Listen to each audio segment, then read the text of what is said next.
ఖమ్మం నగరంలో వెలుగుమట్ల బౌదాన్ బాధితులకు న్యాయం చేయాలని డిమాండ్ చేస్తూ ఖమ్మం అంబేద్కర్ విగ్రహం వద్ద చేపట్టిన ధర్నాలో ఉద్రిక్తతకు చోటు చేసుకుంది. అంబేద్కర్ విగ్రహం వద్ద జాగృతి పార్టీ అధ్యక్షురాలు కవిత, విశారాధన్ మహారాజ్ ధర్నాకి దిగారు. దీంతో భారీగా ట్రాఫిక్ జామ్ అయింది. బౌదాన్ బాధితులకు పోలీసులకు మధ్య వాగ్వాదం, తోపులాట జరగడంతో పోలీసులపై మహిళలు తిరగబడ్డారు. ఇక పోలీసులు కవితను అరెస్టు చేశారు. ఈ సమయంలో మహిళలు, కార్యకర్తలు పోలీసులకు అడ్డుపడ్డారు. దీంతో అక్కడి వాతావరణం ఒక్కసారిగా ఉద్రిక్తంగా మారింది.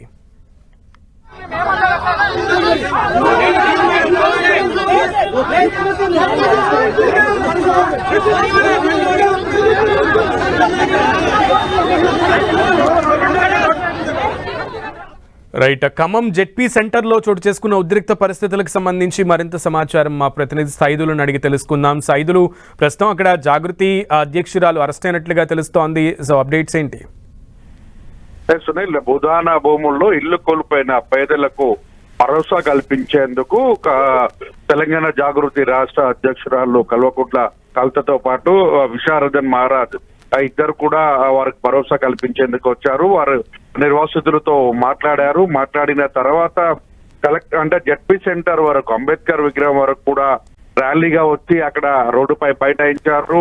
సమస్యలతో కూడి ఎక్కడైతే ఇల్లు కూల్చేశారో అక్కడే ఇల్లు తిరిగి నిర్మించాలని చెప్పేసి అంబేద్కర్ విగ్రహానికి వినతి పత్రాన్ని కూడా అందజేశారు.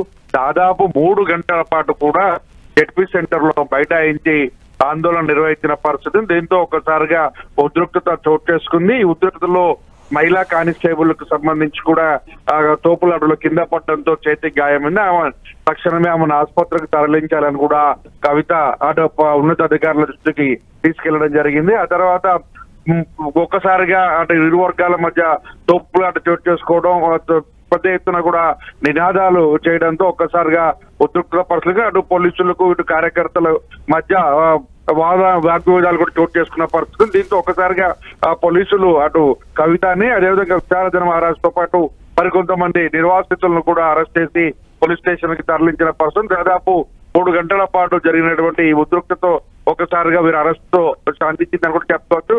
మొత్తంగా చూసుకున్నట్లయితే అటు అధికార పార్టీకి, ఇటు ప్రతిపక్ష పార్టీలను కూడా ఆ కవిత కౌంటర్ చేసిన పరిస్థితి కనిపిస్తుంది. ఆడపిల్ల ఏడిస్తే ఇంటికి మంచిది కాదు కాబట్టి ఇంతమంది మహిళలు ఏడిస్తే ఈ రాష్ట్రానికి మంచిది అరిష్టమంటూ కూడా ఆమె చేసిన ఆమె కామెంట్ కూడా చేసిన పరిస్థితి ఉంది.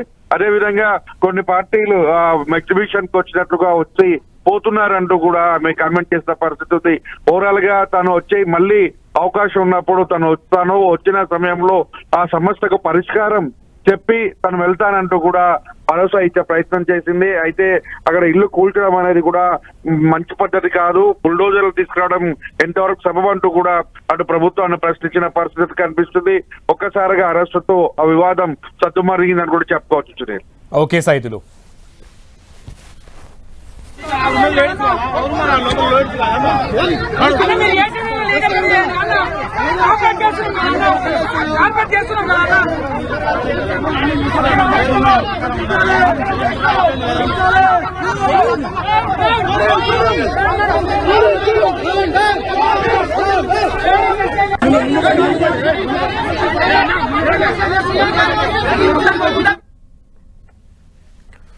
అంతకుముందు ఖమ్మం అంబేద్కర్ నగర్ వద్ద తీవ్ర ఉద్రిక్తత చోటు చేసుకుంది. ఖమ్మం వెలుగుమట్ల బౌదాన్ భూముల నిర్వాసితులతో జాగృతి అధ్యక్షురాలు కవిత ర్యాలీ చేశారు.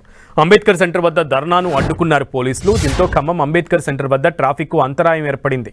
అంబేద్కర్ సెంటర్ వద్ద విగ్రహానికి వినతి పత్రం ఇచ్చిన కవిత బౌదాన్ భూ నిర్వాసితులు బాధితులను పరామర్శించారు.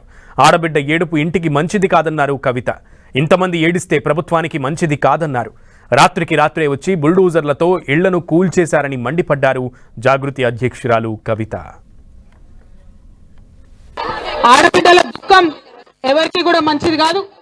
మరి ఇంతమంది ఆడబిడ్డల ఉసురు ఇవాళ ఖచ్చితంగా ఈ ప్రభుత్వాలకి, నాయకులకి తగులుతుందని నేను బలంగా నమ్ముతున్నా.